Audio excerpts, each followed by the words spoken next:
But what exactly is it that's being read? There are multiple pieces of information on this ceiling. There's incised text on 3 faces.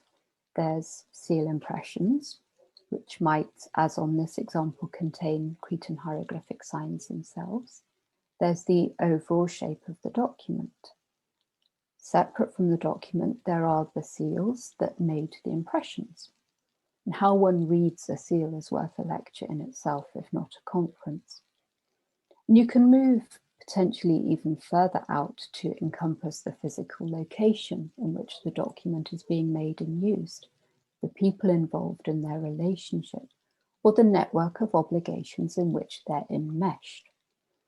And in the broad context of making meaning as you read, each of these components contributes a piece of information about the overall transaction, and each is encoded differently, requiring a different kind of knowledge to unpack the meaning. How you read a ceiling like this, which of the pieces of information you place most weight on, depends on your reading ability, your familiarity with the process, and the extent to which you're actively engaged in assembling this meaning. It does beg the question of whether everybody is reading the same message and whether it matters if they're not.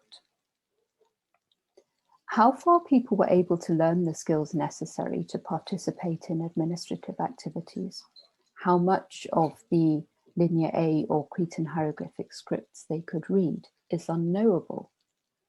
Much depends on our recreations of these practices and the upwardly mobilizing redistributive systems that lay behind them. Were they open and inclusive, with all participants fully knowledgeable and engaged, or were they exploitative, relying instead on many people's inability to read the documents they were forced to interact with? The second part of the puzzle, as it were, is physical location.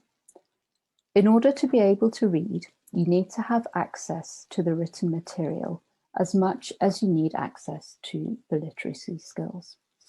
You need to be close enough to see.